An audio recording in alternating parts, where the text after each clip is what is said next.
السلام علیکم ورحمۃ اللہ وبرکاتہ۔ ڈاکٹر تیزی سے ہسپتال میں داخل ہوا، کپڑے تبدیل کیے اور سیدھا آپریشن تھیٹر کی طرف بڑھا۔ اسے ایک بچے کے آپریشن کے لیے فوری اور ہنگامی طور پر بلایا گیا تھا۔ ہسپتال میں موجود بچے کا باپ ڈاکٹر کو آتا دیکھ کر چلایا، اتنی دیر لگا دی؟ تمہیں پتہ نہیں میرا بیٹا کتنی سخت اذیت میں ہے، زندگی اور موت کی کشمکش میں ہے۔ تم لوگوں میں کوئی احساس ذمہ داری نہیں ہے؟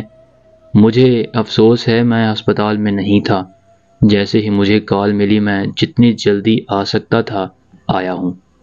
ڈاکٹر نے مسکرا کر جواب دیا، اب میں چاہوں گا کہ آپ سکون سے بیٹھیے تاکہ میں اپنا کام شروع کر سکوں۔ میں اور سکون سے بیٹھوں؟ اگر اس حالت میں تمہارا بیٹا ہوتا تو کیا تم سکون سے بیٹھتے؟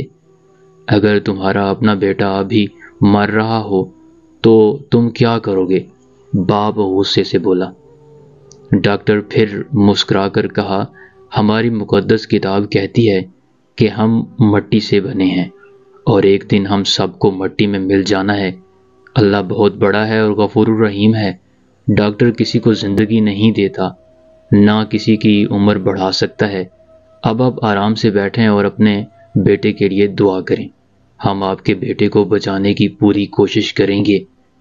بس ان لوگوں کی نصیحتیں سنو، چاہے تمہیں ان کی ضرورت ہو یا نہ ہو، بچے کا باپ بڑبڑایا۔ آپریشن میں کئی گھنٹے لگ گئے، لیکن بالآخر جب ڈاکٹر آپریشن تھیٹر سے باہر آیا تو اس کے چہرے پر مسکراہٹ تھی۔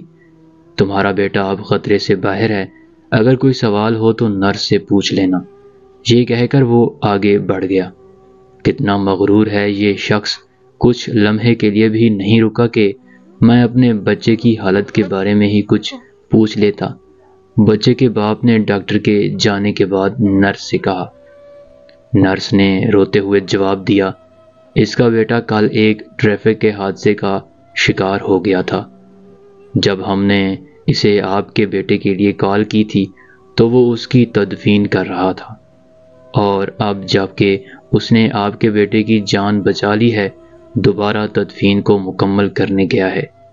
کبھی کسی پر بیجا تنقید نہ کرو، کیونکہ تم نہیں جانتے کہ دوسرے کی زندگی کیسی ہے اور وہ کن کن مشکلات میں مبتلا ہے یا ہو سکتا ہے۔